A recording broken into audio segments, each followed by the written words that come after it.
Sveiki gyvi, su jumis Darbštuolis Gintaras ir gavau komentarą SMS-u, sako, kur tu gintarėlis įdingęs, kada video įkelti. Tai noriu greit papasakoti, kad dingęs niekur nesu, tiesiog yra kaip pas daugelį naujametinis tikslus prisirašom, ir biški motivacija, kai atslūgsti ir mes grįžtam į kažkokias patogias kėdžias. Ir žodžiu, pasidėti kompą, pasijungi proto industriją, žiūri, kažką dėlioji, planuoji, bet kažkokių realių veiksmų ir nedaro. Tas pats pas manis irgi. Laim tie, kurie daro, persiorientuoti, kai dirbi vieną sritį su to klinkeriu ir kai reikia kažką pradėti naują, tai atrodo visas idėjas sukas tik apie klinkerį. Ta lengviausia jau tą moki, tą lengviausia atrodo padaryti, visą procesą, žinai. Bandau išsigryninti, ką aš galėčiau veikti be klinkerio. Turėjau tą tikslą, kad maudus kiekvieną dieną, ten darau video ir kiekvieną dieną bandau uždirbti iš kažko. Tai su maudinėm viskas persikėlė į dušą. Ryta ritualas toksai yra. Aš kitaip neatsimundu, aš kavos kai negeriu, tai man dušas yra geriausias vaistas nuo atsibusti ryte. Po uždirbimo, tai kaip gavos, kad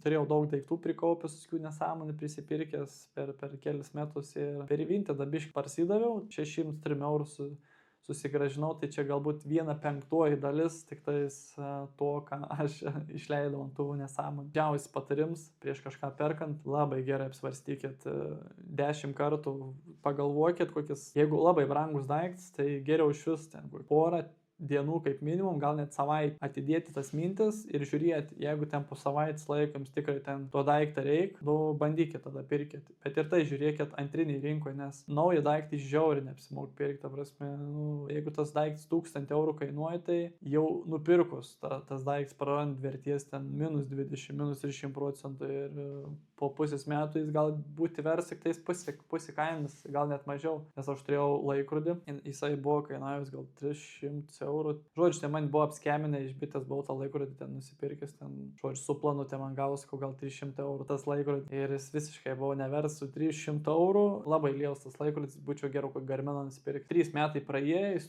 iš 300 eurų, dabar 20 eurų bebuvau verts. Tai va, žiauriai gerai apgalvokit, nepirkit naujų daiktų. Kokie planai į ateitį, tai sako, niek nenori čia bazarinti, nes kuo daugiau prisišneik, tuo atrodo nieks daugiau, nieks nevyksta, atrodo. Tai planai paprastai, turiu idėją, ką užsiimti, kad, galėčiau kažką uždirbti, tokia būtų nauda. Nes sėdėti prieš kamerą, ta prasme, šnekėti kažką be nesąmonės, tas nėra tikrai įdomu. Nei man, nei žmonėm. Ir šiaip labai dėkui, nes jūsų padaugėja 81 subscriberis. Tai kaip esu ant coverų įsidėjęs, 1 subscriberis lygu 1 geras darbelis. Tai irgi tą dalyką galvoju, kaip greičiausiai tos gerus darbus galiu surinkti šiukšlės rinkdams kažkokias, bet dabar iris viskas apsnigė. Tai pavasarį, kai nutirps sniego, tai darysiu talką.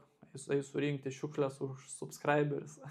Padarysiu gerą darbą ir, kaip sakant, laikysiu savo žodžių. Bet pamatysit, sakau, šis video įtoksai priminims, kad aš esu gyvas ir dar biškį dėlioju planus, kaip tą biškį įdomesnį kontentą padaryti. Plus buvau pametęs tą ant stabilizatoriaus magnetuką tokį. Nebuvo kaip telefoną prisikabinti normaliai, kad galėčiau filmuoti. Bet jo, pabiškį tu fiksuojas, miegu. Aš irgi atsisėdu savo tą krėslą, tai pasikimarinu. Ryts vakaras. Tai žodžiu. Dėkui, kas pasubscribinot, paspauskit laiką, kažkokiam draugam siūsti, čia nelabai vertingas tas video, tiesiog tie žmonės, kas mane čia pasubscribino, tai tiesiog noriu jums pasakyti, kad laukit naujienų ir gintarėlis, Darbštuolis Gintaras, šiaip pajudės, pradės judėti. Dabar biškitas toks, kaip koks barsuks, da žiemos miegu, tai sunku išsijudinti. Kai barsuks pakils pavasarį, tai oi bus Darbštuolis.